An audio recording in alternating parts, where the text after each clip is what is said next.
Assalamualaikum warahmatullahi wabarakatuh.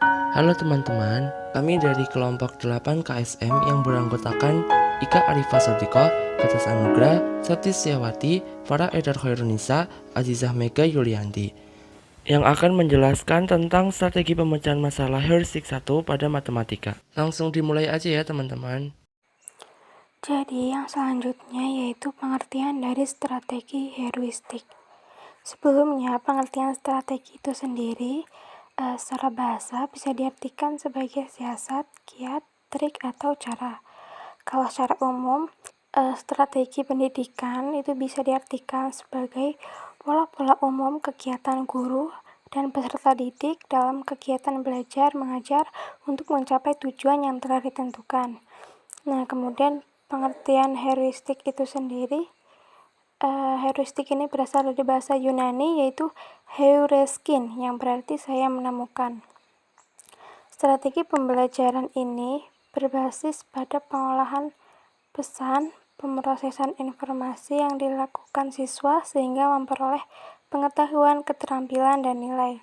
Strategi ini berasumsi bahwa kegiatan pembelajaran haruslah dapat menstimulus siswa agar aktif dan dalam proses pembelajaran, seperti memahami materi pelajaran, merumuskan masalah, menetapkan hipotesis, mencari data atau fakta, memecahkan masalah, dan mempresentasikannya.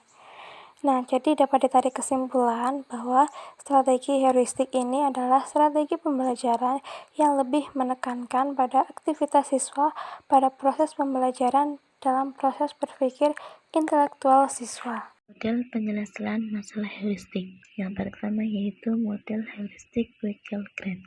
Model heuristik ini merupakan perincian dari heuristik Polya yang terdiri dari 4 langkah, antara lain menganalisis dan memahami masalah, yaitu membuat gambar atau ilustrasi jika memungkinkan dari kasus yang khusus dan mencoba memahami masalah secara sederhana. B. Merancang dan merencanakan solusi secara sistematis dan menentukan apa yang akan dilakukan, bagaimana melakukannya, serta hasil yang diharapkan. Yang C. Mencari solusi dari masalah dan menentukan berbagai masalah yang ekivalen, menentukan dan melakukan modifikasi serta secara lebih sederhana dari masalah yang sebenarnya, dan menentukan dan melakukan modifikasi secara umum dari masalah sebenarnya. D. Memeriksa solusi, menggunakan pemeriksaan secara khusus terhadap setiap informasi dan langkah penyelesaian. Yang kedua, menggunakan pemeriksaan secara umum untuk mengetahui masalah secara umum dan pengembangannya. Yang kedua yaitu ada model heuristik Krolik dan Woodring, antara lain A. Read and think, membaca dan berpikir, yaitu mengidentifikasi fakta, mengidentifikasi pertanyaan, memvisualisasikan situasi, menjelaskan setting, menentukan tindakan selanjutnya. Yang B. Eksplorasi dan merencanakan, yaitu mengorganisasikan informasi, mencari apakah ada informasi yang sesuai atau diperlukan, mencari apakah ada informasi yang tidak diperlukan, menggambar, mengilustrasikan model masalah, membuat diagram, tabel, atau gambar. Yang C. Memilih strategi, yaitu menemukan, membuat pola, bekerja mundur, coba dan kerjakan, simulasi atau eksperimen, penyederhanaan atau ekspansi, membuat daftar berurutan, dedukasi logis, dan membagi atau mengategorikan permasalahan menjadi masalah sederhana. Yang D. Refleksi dan mengembangkan, yaitu meriksa kembali jawaban, menentukan solusi alternatif, mengembangkan jawaban pada situasi lain, mengembangkan jawaban, generalisasi atau konseptualisasi, mendiskusikan jawaban, menciptakan variasi masalah dari masalah yang asal. Agar penerapan strategi pembelajaran heuristik dapat memberikan hasil optimal terhadap kegiatan pembelajaran, diperlukan langkah-langkah yang perlu diperhatikan dan dilaksanakan oleh guru sebagai berikut. Yang pertama, merencanakan pembelajaran sesuai dengan kewajaran perkembangan mental siswa. membentuk kelompok belajar yang saling tergantung, menyediakan lingkungan yang mendukung pembelajaran mandiri, mempertimbangkan keragaman siswa, memperhatikan multi-inteligensi siswa, lalu menggunakan teknik-teknik bertanya untuk meningkatkan pembelajaran siswa, perkembangan pemecahan masalah, dan keterampilan berpikir tingkat tinggi, serta menerapkan penilaian autentik. Oke, selanjutnya contoh soal dari penerapan strategi heuristik. Jumlah 3 bilangan yang bentuk suatu deret hitung 27, sedangkan jumlah dari pangkat 2 bilangan-bilangan itu 293.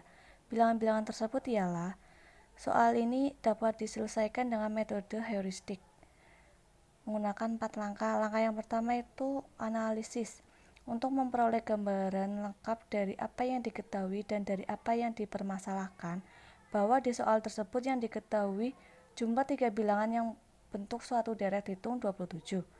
Jumlah dari pangkat 2 bilangan-bilangan itu 293.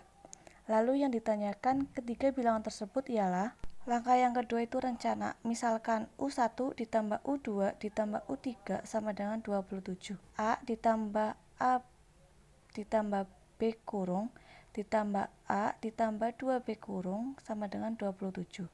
3A ditambah 3B sama dengan 27. A ditambah B sama dengan 9. Pangkat 2 dari bilangan-bilangan tersebut adalah A kuadrat ditambah A ditambah B kuadrat kurung ditambah 2A ditambah 2B kuadrat kurung sama dengan 293. Selanjutnya, langkah ketiga, penyelesaian. Penyelesaian masalah dari contoh tersebut dapat dituliskan sebagai berikut sesuai dengan prosedur yang berlaku dalam matematika. A ditambah B sama dengan 9. A kuadrat ditambah A ditambah B kuadrat dalam kurung ditambah 2A ditambah 2B kuadrat kurung sama dengan 293. A ditambah B kuadrat kurung ditambah A kuadrat ditambah A kuadrat ditambah 4AB ditambah 4B kuadrat sama dengan 293. AB kuadrat kurung ditambah 2A kuadrat ditambah 4AB ditambah 4B kuadrat sama dengan 293. A ditambah B kuadrat kurung ditambah 2A ditambah B kuadrat kurung ditambah 2B kuadrat sama dengan 293.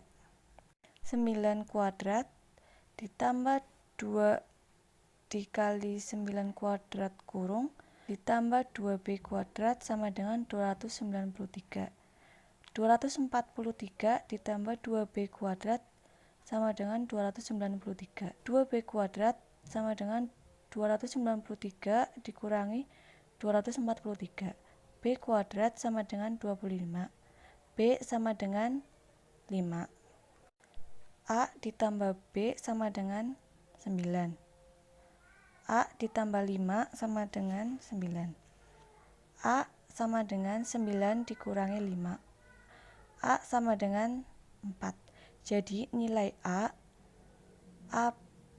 tambah B kurung, A tambah 2B kurung itu 4, 9, dan 14. Maka dapat disimpulkan bahwa barisan tersebut nilainya adalah 4, 9, dan 14. Lalu langkah yang keempat itu penilaian. Dari penyelesaian pada contoh tersebut memberikan hasil bahwa U1 sama dengan 4, U2 sama dengan 9, dan U3 sama dengan 14. Pada soal di atas diketahui bahwa U1 ditambah U2 ditambah U3 sama dengan 27 dan U1 kuadrat kurung ditambah U2 kuadrat kurung ditambah U3 kuadrat kurung sama dengan 293. Maka U1 ditambah U2 ditambah U3 sama dengan 4 ditambah 9 ditambah 14 sama dengan 27. U1 kuadrat kurung ditambah U2 kuadrat kurung ditambah U3 kuadrat kurung sama dengan 4 kuadrat ditambah 9 kuadrat ditambah 14 kuadrat sama dengan 293. Selanjutnya contoh heuristik 1. Yang pertama, Farah melempar 2 buah dadu yang masing-masing permukaannya memiliki 2 mata dadu atau titik sebanyak 1-6. Berapa kemungkinan 2 mata dadu tersebut berjumlah 6? Oke, penyelesaiannya di sini kita akan menggunakan teori heuristik 1, yaitu menggunakan tabel. Jadi di sini kan diketahui ada 2 buah dadu, yaitu di sini ada tabel dadu 1, dadu 2 dan kemudian jumlahnya.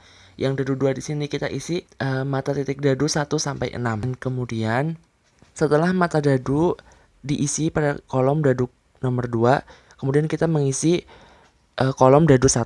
Yang dimana di sini angkanya itu yang dijumlah dengan dadu 2 menghasilkan jumlah 6. Jadi contohnya yang pertama itu 5 ditambah 1 sama dengan 6. Kemudian yang kedua 4 ditambah 2 sama dengan 6. 3 ditambah 3 sama dengan 6. 2 ditambah 4 sama dengan 6. 1 ditambah 5 sama dengan 6. Jadi menurut tabel di samping bahwa ada 5 kemungkinan 2 mata dadu tersebut berjumlah 6. Selanjutnya soal nomor 2, yaitu panjang 3 tongkat adalah 6 cm, 9 cm, dan 11 cm. Bagaimanakah caramu menggunakan tongkat-tongkat tersebut untuk mengukur panjang 14 cm? Ya, kita di sini akan menyelesaikan dengan teori heuristik 1, yaitu dengan menggunakan gambar. Ya, langsung kita jawab. Yang cara pertama yaitu cara A. Di sini kita menggabungkan 2 tongkat ukuran 9 cm dan 6 cm serta dipadankan dengan tongkat ketiga yaitu ukuran ke-11 cm. Ternyata selisihnya adalah 4 cm. Nah, karena hal ini maka jawabannya tidak sesuai dengan permasalahan yang kita cari. Ya karena yang kita cari itu ukurannya harus 14 cm. Jadi yang A ini salah. Kemudian cara yang B, di sini dengan menggabungkan 2 tongkat ukuran 11 cm dengan 6 cm serta dipadankan dengan tongkat ketiga yang ukurannya 9 cm. Ternyata selisihnya adalah 8 cm. Karena di sini 11 ditambah 6 dikurangi 9 sama dengan 8. Karena itu jawaban ini tidak sesuai juga dengan permasalahan yang ingin kita cari. Karena kita mencari yang 14 cm, maka yang cara B itu juga salah. Kemudian menggunakan cara yang C, yaitu dengan menggabungkan 2 tongkat ukuran 9 cm ditambah dengan 11 cm serta dipadankan dengan tongkat yang ketiga yang ukurannya 6 cm. Ternyata selisihnya adalah 14 cm karena 9 ditambah 11 dikurangi 6 sama dengan 14. Nah, ini adalah jawaban yang tepat karena sesuai dengan permasalahan yang ingin dicari, yaitu ukurannya 14 cm. Jadi ini benar. Nah, berdasarkan gambar yang C tadi, ternyata dapat ditunjukkan cara menempatkan batang-batang tongkat tersebut untuk mengukur panjang 14 cm. Dengan demikian, kemungkinan yang nomor 3 itu yang C, itu adalah jawaban permasalahan yang dimaksud dalam soal ini. Terima kasih kepada yang telah menonton video ini dan semoga bermanfaat.